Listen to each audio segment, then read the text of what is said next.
ये 82 बिहार वैभव चैनल है। हम आपको ये बता देना चाहते हैं कि इससे पहले जो हम वीडियो बना रहे थे जिसमें ज़मीन सर्वे के बारे में सारे समस्याओं का समाधान के बारे में हम बता रहे थे, उसमें 20 पेज का 31 वीडियो था। उसमें 20 पेज का 31 सवालों का जवाब था और हम उसमें 31 जो आपके मन में दुविधा है, जो डाउट है, उसमें हम 31 सवालों का जवाब दे रहे थे। उसमें किसी तकनीकी बस वीडियो कट गया और 4 सवालों का जवाब उसमें रह गया, जो हम इस वीडियो में पेश करते हैं। जब वो हमारा वीडियो देखें तो आप ज़मीन सर्वे का वो वीडियो देखें, तो ये वीडियो आप अवश्य देखें। इसमें आपको 4 सवालों का जवाब भी मिलेगा जो बहुत ही महत्वपूर्ण है। उसमें 26 सवाल तक का जवाब आपको मिल गया होगा। 27 सवालों का जवाब आपको सर्वे से संबंधित मिल गया होगा। फिर भी हम 27वां सवाल का जवाब दे रहे हैं। 27वां प्रश्न था, एक सवाल है, हमने जमीन खरीदा, दाखिल खारिज नहीं कराया है, नेट पर नहीं चढ़ा मेरे नाम से, तो उसका क्या होगा, उसका सर्वे होगा या नहीं। कोई आदमी प्रश्न किया है, ज़मीन खरीद लिया है और उसका दाखिल खारिज नहीं कराया है, नेट पर नहीं चढ़ा है, तो वो आदमी पूछा कि इसका सर्वे होगा या नहीं होगा। इसका उत्तर है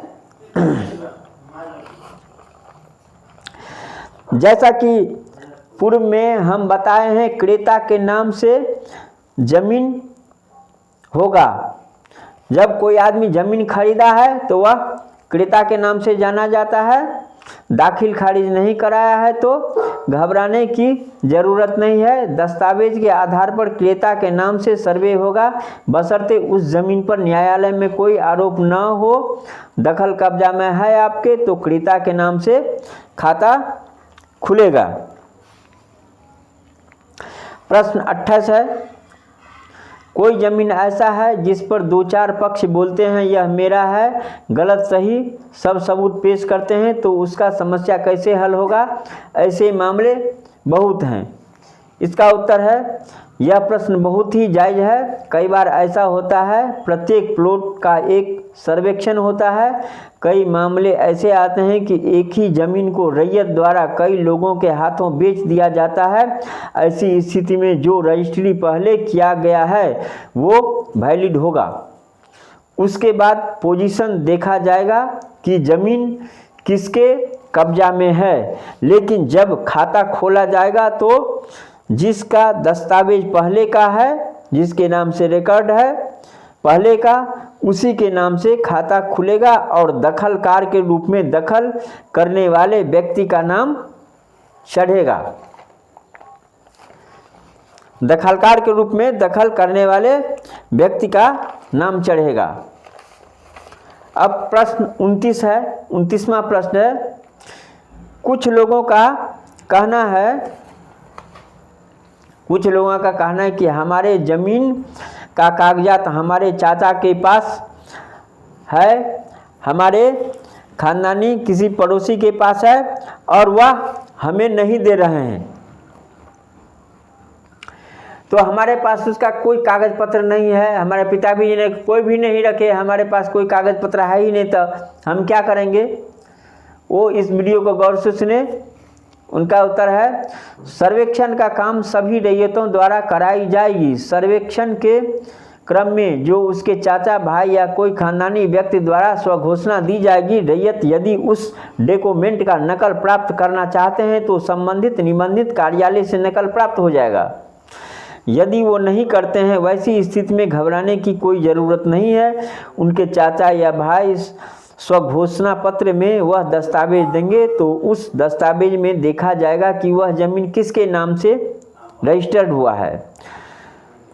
दोनों व्यक्ति के नाम से रजिस्टर्ड हुआ है तो दोनों के नाम से खाता खुलेगा। यदि आप प्रेजेंट नहीं भी हैं तो आप वारिसान हैं, आपका हक है, तो आपके नाम से भी खाता खुलेगा।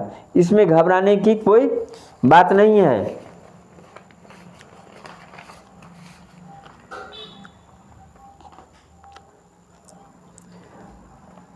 30वां प्रश्न है, अगर किसी को जमीन का कोई डॉक्यूमेंट नहीं है, कोई कागजात, कोई सबूत नहीं है, तो वह कैसे सर्वे कराएगा और अपने जमीन का खाता कैसे खुलवाएगा?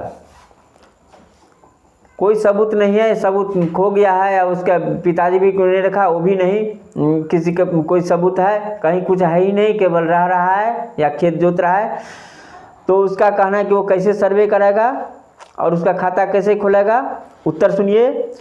अगर आपका ज़मीन दखल में है, जोत रहे हैं अथवा घर बनाए हैं, अगर कोई सबूत नहीं है तो आप नज़दीकी अमीन के पास जाएं, ज़मीन उन्हें दिखाएं या लोकेशन बता दें, फलाने जगह हमारा ज़मीन है, तो वह आपको नक्शे से खेसरा बताएंगे, आइडिया भी बताएंगे उस ज़मीन का, तो आपको जिला संबंधित निबंधित कार्यालय से नकल प्राप्त हो जाएगा और उस ज़मीन का सर्वे आसानी से करा सकते हैं। प्रश्न 31वां है, जो बहुत ही महत्वपूर्ण प्रश्न है, और इस प्रश्न को आप गौर से सुनिए और इसका समस्या का, इस प्रश्न के समस्या का हल भी आप गौर से सुनिए, जो कि गांव घर में ऐसे मामले बहुत होते हैं। कोई जमीन पूर्व में वैल्यू के हिसाब से आपसी सहमति के अनुसार कम बेसी बंटवारा हुआ है या आपसी बंटवारा से कम बेसी हुआ है, या अधिक वैल्यू वाले जमीन के बदले 2 गुना या उससे भी अधिक कम वैल्यू का जमीन दिया गया है, कम वैल्यू जमीन का दाम अब बढ़ गया है, तो दूसरे पक्ष बराबरी की हिस्सा मांगता है, परंतु एक पक्ष देने के लिए तैयार नहीं है। इस केस का कैसे निराकरण होगा? सर्वे में क्या परेशानी आएगी? यह मामला बहुत ही जटिल है। 20 साल, 25 साल, 30 साल, 40 साल पहले कुछ आदमी ऐसे भी बंटवारा किया है जो टोल मोहल्ला पर का ज़मीन का दाम काफ़ी था और टोल मोहल्ला के बाहर रोड साइड का ज़मीन गड्ढा गुड्ढी का था, उसका वैल्यू कम था, तो 1 गुना 2 गुना यहाँ टोल मोहल्ला के ज़मीन से 2 गुना 3 गुना करके दे दिया गड्ढा गुड्ढी वाला ज़मीन। अब समय बदल गया, उस ज़मीन को भरा उड़ा करके ठीक ठाक कर लिया। अब उसके बाद टोल मोहल्ला का जो बीच में ज़मीन था उसका वैल्यू घट गया, उसका दाम घट गया, इसका दाम बढ़ गया, तो यहाँ पर बाज़ार मार्केट खुल गया रोड साइड में, तो अब वो जो टोल मोहल्ला पर वाले पक्षदार हैं, अब वो इसमें बराबरी का हिस्सा मांगते हैं। तो ऐसे में क्या करना चाहिए? इस समस्या का समाधान सुनिए। देखिए, बिहार में ऐसे मामले बहुत अधिक हैं। 2-4 भाई हैं तो वह आपसी सहमति से बंटवारा किया है, जिसमें 20-25 साल पूर्व में जो अच्छा ज़मीन, कीमती ज़मीन या टोल मोहल्ला का ज़मीन कोई पक्ष कम लिया और मोहल्ला के बाहर गड्ढा या कम दाम वाला ज़मीन किसी पक्ष को अधिक मिला, या कम दाम वाला ज़मीन रोड साइड था, वह भराई करके उसे अच्छा बना लिया, अब उसका कीमत टोल मोहल्ले के ज़मीन से भी अधिक हो गया, तो अब उस पर सभी दूसरे पक्ष बराबरी का हिस्सा मांगता है, पर वह देना नहीं चाहता है। ऐसे में विवाद उत्पन्न होता है, तो स्वाभाविक है सर्वे में दिक्कत होगा। ऐसे में 3 में से अगर कोई एक पेपर हो तो इस समस्या का समाधान हो जाएगा, आपका सर्वे हो जाएगा। पहला पेपर है, पहला है आपसी बंटवारे का पंचनामा कागज, इसे सरकार वैल्यू देगी। दूसरा, आपसी बंटवारे का ब्यौरा और सभी पक्ष का दस्तखत अंगूठा का निशान, इसे भी सरकार वैल्यू देगी। और तीसरा है आपसी बंटवारे के कागज पर मुखिया या सरपंच का मुहर दस्तखत, इसे भी सरकार वैल्यू देगी। ये 3 कागज आपके पास होने चाहिए। तीनों में से अगर एक कागज होगा तो इस समस्या का समाधान हो जाएगा। ये 3 कागज नहीं हैं तो फिर विवाद को आपस में शांत करें, बूढ़ बुजुर्ग को बैठा करके या मुखिया सरपंच को बैठा कर इस समस्या का आपस में विवाद को शांत करें। अन्यथा उन सभी जमीन का सर्वे होकर सभी पक्ष के नाम से खाता खुलेगा, सभी पक्ष के नाम से जमाबंदी होगा, लेकिन सर्वे किसी भी हाल में होगा। तो ये वीडियो हमारा कैसा लगा आप हमें कमेंट बॉक्स में भेजें। मेरा उम्मीद है कि ये 31 प्रश्न का हल हमने किया है और हमने उच्च पदाधिकारी से बातचीत करके ये वीडियो बनाया हूँ, जिसमें आम पब्लिक को किसी भी तरह का सर्वे में कोई भी दिक्कत नहीं होगा और सर्वे पूरा आसान हो जाएगा। अगर आपको और कहीं भी डाउट हो तो हमें आप कमेंट बॉक्स में लिखिए, हम सार्वजनिक रूप से उस समस्या का समाधान का हल बताएंगे जो सर्वे से जुड़ी हुई है। धन्यवाद। आप हमारे वीडियो को लाइक कीजिए, सब्सक्राइब कीजिए और अगला वीडियो आपके पास पहुंचेगा। किसी भी तरह का ज़मीन का समस्या होगा तो आपके पास हमारा वीडियो पहुंचेगा। आप हमारे वीडियो को शेयर कीजिए ताकि और लोगों को ज़मीन सर्वे में कोई भी तरह का कठिनाई ना हो। धन्यवाद।